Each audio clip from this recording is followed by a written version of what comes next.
हमें भी रोना आता है कई दफा, लेकिन वो जो पार्टी हमने काबू करनी थी वो कोई और करके ले गया।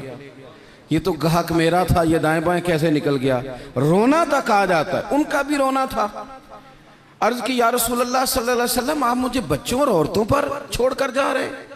तो हुजूर सल्लल्लाहु ताला अलैहि वसल्लम ने फरमाया, अली उसी तरह छोड़ के जा रहा हूं जिस तरह हजरत हारून को जनाब मूसा कलीम छोड़ के गए थे। भाई एक मकसूद था कि मैंने मैदान में रहना है, एक इरादा किया था, एक प्रोग्राम बनाया था, फिर सारी जिंदगी वो मैदान में रहे। उनको जब खंजर लगा ना कूफे की जामे मस्जिद के करीब, तो बंदे को तकलीफ होती है तो वो हाय करता है, बेटे को आवाज देता है, नसीहतें लिखवाता है।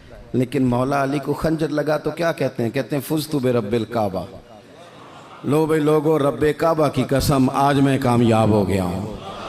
एक मकसूद बनाया था ना, आज मैं उस मकसूद तक पहुंच गया हूं। यार कोई मकसद तो हो। लो सुनो बात, बुखारी में मौजूद है। एक खातून थी जो मस्जिद नबवी शरीफ में झाड़ू देती थी। मुश्किल काम है? चलें आप बताएं मुझे, मस्जिद के अंदर झाड़ू देना आसान है कि मस्जिद का सदर बनना आसान है? नहीं, सदर बनना ही सौखा दे, इसलिए कि सदर बन के करना कुछ नहीं ना, आर्डर ही जारी करना है। इल्ला माशाअल्लाह अच्छे लोगों की बात नहीं करता, इसलिए अच्छा ज्यादा अजर वाला काम तो ये ना कि अल्लाह का घर साफ किया जाए। मैंने तो उलमा से कई जगह कहा है कि इस ओहदे का ना आप कोई नाम बदल दें, इस सीट का निगरान कर दें, सरपरस्त कर दें, क्योंकि जब सदर आप कह देते हैं ना, तो सदर पाकिस्तान का सबसे बड़ा आईनी ओहदा है, और सदर अगर बाइख्तियार हो तो पहला काम असेंबलियां तोड़ने का करता है, तो फिर मुश्किल हो जाएगी। एक खातून मस्जिद नबवी शरीफ में झाड़ू देती थी, कोई मकसद तो है ना यार, यानी जुमे वाले दिन मैंने झाड़ू देना है, कोई मकसद तो है। मैंने यार अल्लाह के घर, अल्लाह का घर समझ के, कमेटी की मस्जिद समझ के नहीं, मोहल्ले की मस्जिद समझ के नहीं, रब का घर समझ के मैंने यार वो वाशरूम साफ करने हैं जिनके अंदर लोग गुजरते हैं और नमाज के लिए अपने आप को तैयार करके लोग वुजू से फारिग होकर के आते हैं। एक मकसूद है, एक इरादा कर लिया है, कोई प्रोग्राम तो हो, ऐसे मुहम्मल फजूल वक्त गुजरता जाए। यानी हमारे यहाँ ना कुछ लोग कहते हैं मैं बोर बड़ा होता हूँ।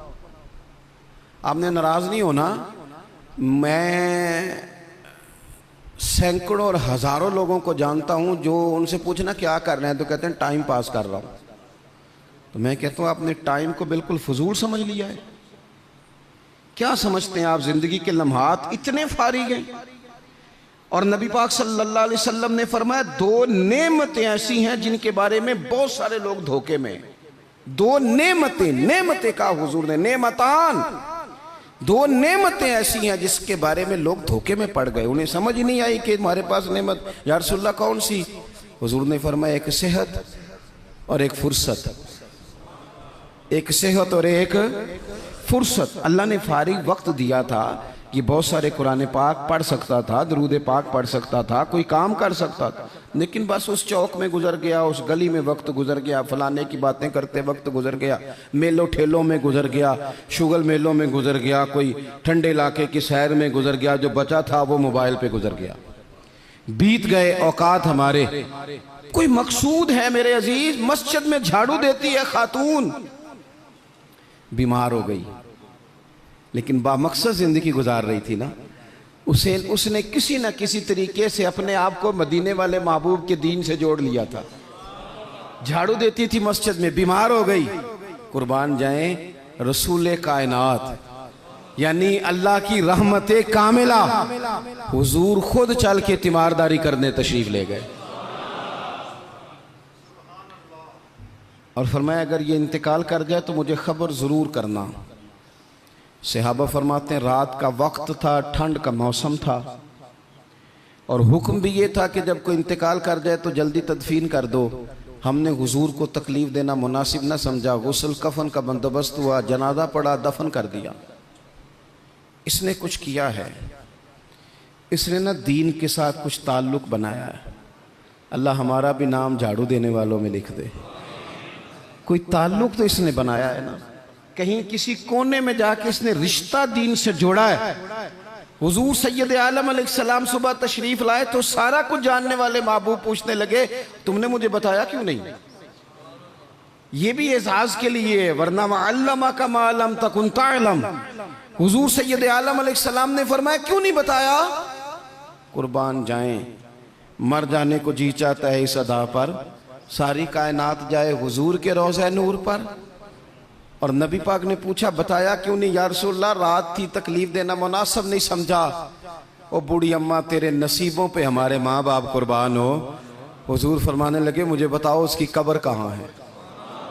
मैं यानी हुजूर किसी की कब्र पे आ जाए, अल्लाह की सारी रहमतें आ गई। करीम महबूब अलैहिस्सलाम कब्र पे गए। वैसे तो दूसरा जनाजा जायज नहीं, एक ही शर्त में जायज है कि अगर बारिश ने नहीं पड़ा तो दूसरा जनाजा पढ़ा जा सकता है, लेकिन हुजूर तो खुद वारिस है ना सारी उम्मत के, और हुजूर इख्तियार रखते हैं, शारे हैं। हुजूर कब्र पे गए, यही बड़ी बात थी कि हुजूर उसकी कब्र पे चले गए।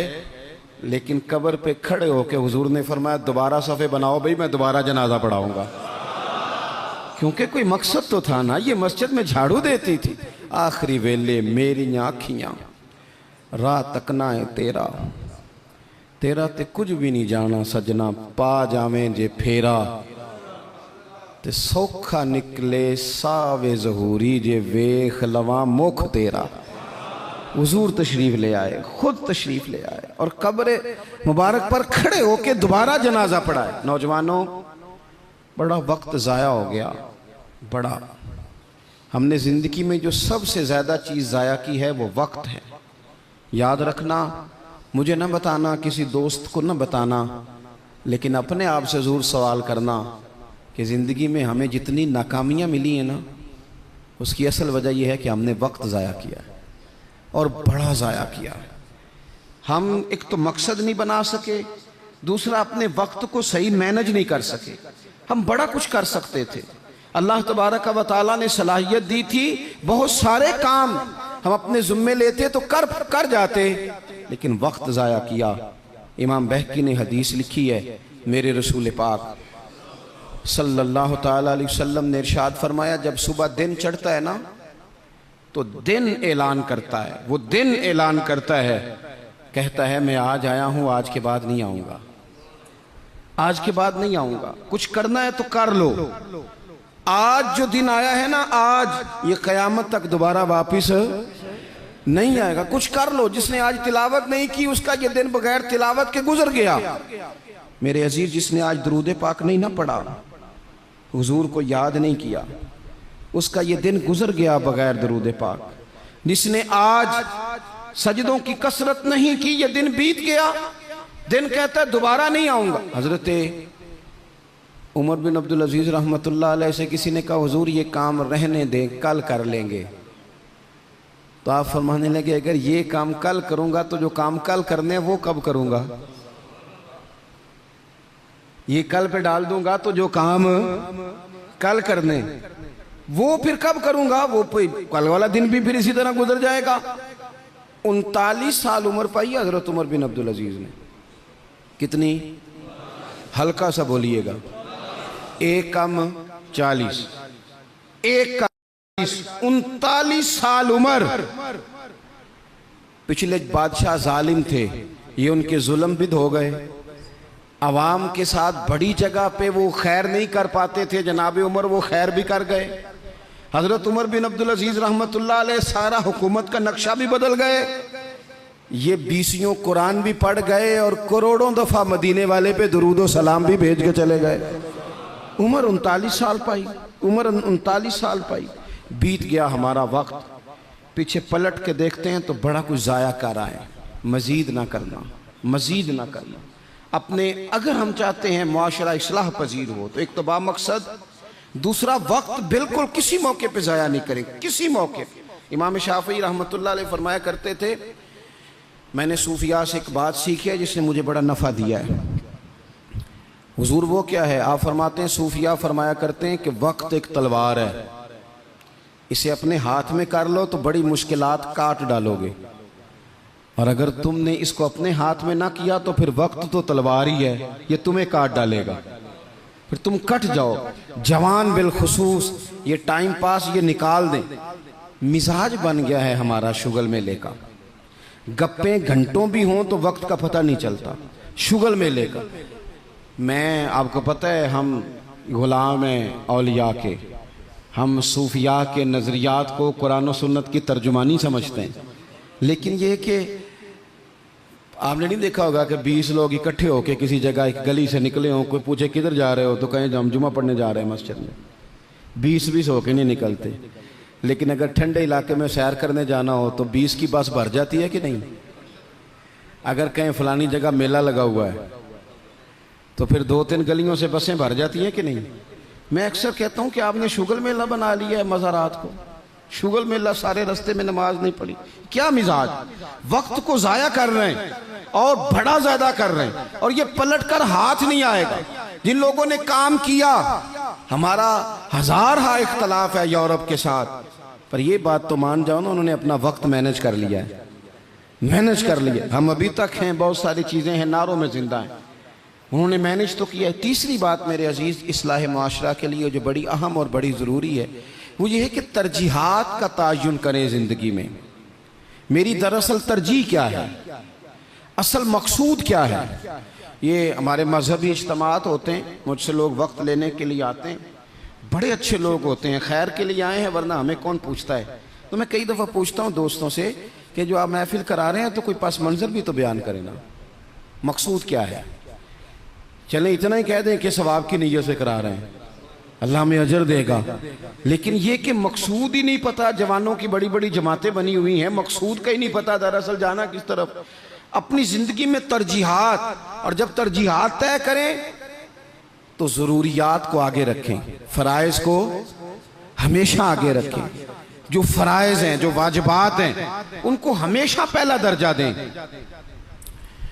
बहरहाल महफिल कराना मुस्तहब है और नमाज पढ़ना, आहिस्ता क्यों बोलते हैं आप, नमाज पढ़ना, ख़त्म शरीफ दिलाना बहरहाल मुस्तहब है, लेकिन सही कुरान पाक पढ़ना सीखना ज़रूरी है।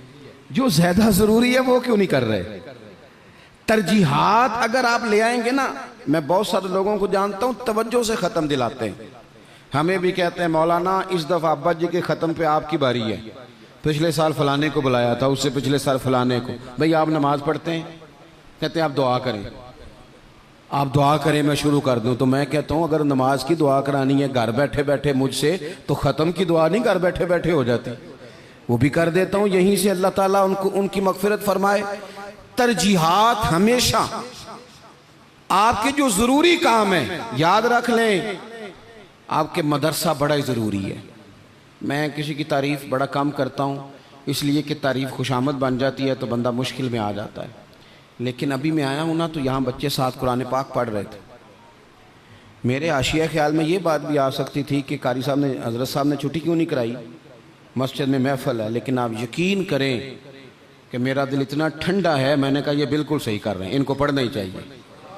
ये जो काम इनके लिए ज़्यादा ज़रूरी है, इनके घर वालों ने जिगर के टुकड़े दिए पढ़ाने के लिए, तो जो जिस काम के लिए भेजे हैं वो काम जरूरी है, वही नहीं करना चाहिए। तरजीहात तो तय करें मेरे भाई। दरअसल तरजीह क्या है, हजरत तलहा रज़ी अल्लाह ताला अन्हु फरमाते हैं एक बद्दू हुजूर की बारगाह में आया, सादा बंदा, बाल बिखरे हुए, हालत बड़ी परागंदा, मिशकात में हदीस है। उसने आन करके अर्ज की, या रसूल अल्लाह सल्लल्लाहु ताला अलैहि वसल्लम, हुजूर मुझे बताइए इस्लाम क्या है, इस्लामी अहकामात बताएं। तो हुजूर ने कलमा शहादत के बाद फरमाया कि वक्त पर नमाज पढ़ना, दिन और रात में 5 नमाजें तेरे ऊपर ज़रूरी हैं। उसने अर्ज़ की हुजूर कुछ नफल भी पढ़ूं? तो फरमाया अगर तो अपनी तरफ से पढ़े तो बड़ा ही अच्छा है। उसने कहा, उसके बाद फरमाया साल में 1 महीने के रोज़े रखना। अर्ज़ की हुजूर कुछ नफली भी रखूं? फरमाया रखे तो बड़ा बेहतर है। फिर फरमाया हज फ़र्ज हो जाए तो पहली फुर्सत में करना। हुजूर कुछ साथ नफली भी करूं? फरमाया करे तो अच्छा है। फिर फरमाया ज़कात दे, ज़कात। उसने अर्ज़ की, या रसूल अल्लाह सल्लल्लाहु तआला अलैहि वसल्लम कुछ नफली सदकात भी करूं? फरमाया करे तो बड़ा अच्छा है। उसने ये बातें सुन के ना सिर्फ फ़राइज़ की तालीम दी, फ़राइज़ की। आज जो खतीब मुझे और आपको नुक्ते सुनाए हम तवज्जो से सुनते हैं, और अगर फजर में इमाम साहब वुज़ू के मसले बताएं तो कहते हैं एडा आलम ही नहीं। आलम तो उसी जिनने कल बड़ी ऊंची तकरीर की थी। अगर वो आपको गुस्ल का तरीका बताए तो लोग कहते हैं ये तो इल्म की शायद बात ही नहीं। वो नुक्ता बयान करने वाला, वो जिसकी आवाज़ ज़्यादा बुलंद हो रही थी, आवाज़ बुलंद होना ज़्यादा ज़रूरी नहीं होता, दलाइल बुलंद होना ज़रूरी होता है। आपकी दलील कितनी मजबूत है ये ज़्यादा अहम है। तो अल्लाह के महबूब अलैहिस्सलाम ने फरमाया फ़र्ज नमाज पढ़, ज़कात दे, रमज़ान के रोज़े रख, हज कर। हुज़ूर सैयद आलम सल्लल्लाहु ताला अलैहि वसल्लम ने ये तरजीहात बताई। वो शख्स पता है हुज़ूर से क्या कहता है? कहता है या रसूलल्लाह जो मैंने आपसे सुना है ना कमी करूँगा ना इजाफा करूँगा। गोया वो मान गया कि मैं तरजीह दूंगा फ़राइज़ को। तो रसूल पाक सल्लल्लाहु अलैहि वसल्लम ने फरमाया सहाबा की तरफ देख के फरमाया अगर ये जो कह रहा है उस पर डटा रहा, जो इसने कहा है अगर वो सच किया इसने, तो फरमाया फिर ये बंदा कामयाब हो जाएगा, फिर ये फलाह पा जाएगा। आप तरजीह हमेशा अहम काम को दें। मैं जो बात करने लगा हूं मेरे उलमा उसकी जिम्मेदारी लेंगे। आपसे ये नहीं पूछा जाएगा कि आपने मज़ार पे चादरें कितनी डाली हैं, ये ज़रूर पूछा जाएगा कि माँ बाप की खिदमत की कि नहीं की। तो जो तरजीह है मज़ार पे चादर ज़रूर डालें, मना नहीं, पर यह कि वहाँ वक्त पे जाना, वहाँ ड्यूटी ठीक करना और अम्मा अब्बा घर में परेशान हो। रसूल कायनात सल्लल्लाहु अलैहि वसल्लम की खिदमत में एक सहाबी हाजिर हुए, अर्ज़ की या रसूल अल्लाह सल्लल्लाहु ताला अलैहि वसल्लम मैं एक मसला दरियाफ्त करने आया। मेरे दोस्तों पता हमें क्या हुआ है, हमने ना बाहर वक्त बहुत ज्यादा दिया है और जो हमारे घर के अंदर हमारी जिम्मेदारियां थी ना, हमारे बच्चे, हमारी बीवी, हमारे बहन भाई, उन जिम्मेदारियों से ना हमने जान छुड़ाई है। इल्ला माशाल्लाह कुछ लोगों ने बच्चे को चार्ज किया, बच्चा तंग कर रहा है, लगा दो गेम मोबाइल पे, चलो हमारी जान छूटी, वो जाने उसका काम जाने। आप अगर 10-15 मिनट बच्चे को देते, वो आपसे खेलता, वो मानूस होता। आप कहते मैं बड़ा मसरूफ हूँ, और भाई तो इतना मसरूफ तो नहीं जितने मदीने वाले महबूब मसरूफ हैं। लेकिन रसूल पाक के तो कंधों पे इमाम हसन चढ़ के सवारी किया करते थे, हुजूर की तो गोद में इमाम हुसैन खेला करते थे। हज़रत अबू हुरैरा कहते हैं मैंने देखा है कि हुजूर ने उनके बाजू थामे, उन्होंने पैर पहले हुजूर के मुकद्दस कदमों पे रखे, फिर उन्होंने अपने कदम मुबारक हुजूर की मुबारक पिंडलियों पे रखे, फिर टखनों पे रखे, फिर पेट पे रखे, फिर हुजूर की जुबान चूसनी शुरू कर दी। तू क्यों वक्त नहीं दे रहा अपने बच्चों को?